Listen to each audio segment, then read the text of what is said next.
I'm going to talk about idols and about gospel. So we hear that word a lot, idol. You know, we hear this in this first reading and also in this responsorial psalm. But what is an idol when you think about it? I mean, we have the show American Idol, you know, and that's kind of a fun thing to watch. But to think about, what are the idols that we have in our lives? I mean, maybe we have a totem pole in our house. I mean, maybe not. But there are other kinds of things that are our idols, things that we give our allegiance to. That's really what an idol is. It's something that we put on the throne of our heart. And in the Bible, the heart is the place, it's the deepest part of who we are. It's the place where we make choices. It's the place where everything else goes to say, this is who I am. And whatever that's there, that's not God, becomes an idol. And the funny thing here is we hear about these idols of Israel. And it says that they have mouths, but they don't speak. They have eyes, but they don't see. They have ears, they don't hear. They have noses, but they don't smell. They have hands, they don't feel. They have feet, they don't walk. But then it says, their makers are going to become like them. So think about that. Like, how goofy it is. Let's say if I had a rubber ducky right up here, and all of a sudden a whole bunch of people came in and started bowing down before the rubber ducky. Now the rubber ducky is not hearing that. The rubber ducky's not seeing it. The rubber ducky's not smelling. And yet how goofy that would be to bow down before the rubber ducky. But we do that in other kinds of things. We do that sometimes in front of plastic cards or green paper. That's kind of dirty. You know, sometimes we put our trust in things that really, when we think about it, are kind of goofy to put our trust in. I remember, I mean, in a certain sense, I could say when I was a kid, I gave my allegiance to chocolate cake. Have you ever had that experience where you just see that chocolate cake and you forget about everything else and you're willing to even push your brothers and sisters, who are a lot more important than that chocolate cake, to push them aside and say, this is mine. And I give my heart to it. I give my allegiance to it. And what the Lord wants to remind us is really look and see the goofiness of what we spend our time focusing on.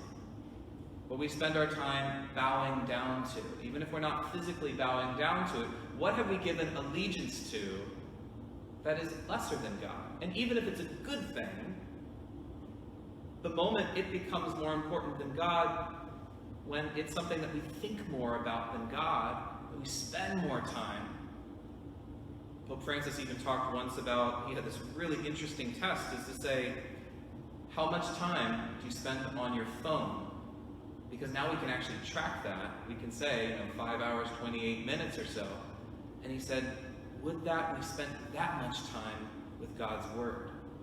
It's a very interesting thing is to think about. We have 6 hours, maybe a week, 7 hours a week of going through social media, and yet maybe 5 minutes of opening the Scriptures. There's something off balance, and it tells us something about what our idol is and who's really the one guiding us. So that's a little bit about idols. I encourage you to just think about what are the things that you bow down to. And allow the Lord in His comedy to show you even the ridiculousness of that sometimes. Of seeing how important you place your trust in something, and yet it's something that doesn't have a mouth and eyes, ears, nose. And in fact, the more that you bow down to that, you actually start to become like that. You can't see, you can't hear, you can't think, you just sort of become that inanimate object because you put all of yourself there. I mean, a perfect instance of this would be in the Lord of the Rings. You have the great evil Sauron. He takes all of his power, all of that, he throws it into an inanimate object that ultimately becomes his undoing. He puts it all there, in a sense, throws everything there, but that makes him a shadow of a person. And then once that ring is destroyed, there's nothing more of him, because he's put everything there. So now, let's talk a little bit about this gospel today.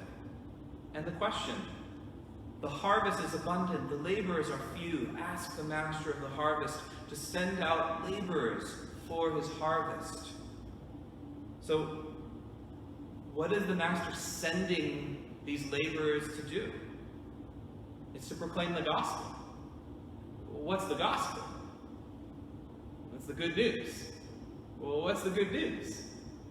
So that word, gospel, was actually a word that was used by the Roman army whenever a great battle, a victory, was won. Caesar conquered the Gauls, conquered, all these different, I came, I saw, I conquered.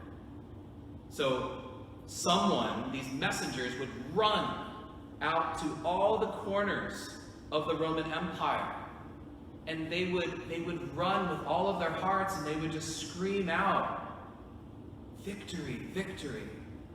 This actually happened in the Greek world this is where Nike actually comes from, the word Nike, it's Greek for victory. And during the Battle of Marathon, there was someone who was willing to run a marathon. That's actually where that comes from. Running a marathon, crying out, "Nike, Nike, victory, victory, victory." And that's where all of that imagery comes from. But that's what the gospel was before Christ came. It was people who heard of an amazing thing, of defeating the enemy, and then running, crying out, "Now we can have peace."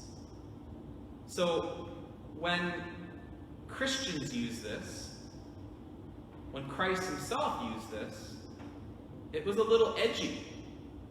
It was a little daring. Because remember, Caesar is still the Lord of the secular world at this time. He is the Lord of the Roman Empire. He is the emperor. And now, Jesus and his followers are crying out, "Gospel," which was the word only used to talk about Caesar's victory. But now it's saying, yes, there is a victory that has been won. But Caesar doesn't have anything to do with it. And in fact, it has everything to do with a little child who was born in a barn, in a cave. He's the one that brings the victory. And so everything flips around. And so we have to have that kind of, so we look at the idols and things like that, and what are we putting our trust in? But we need to put our trust in the only one who won the victory.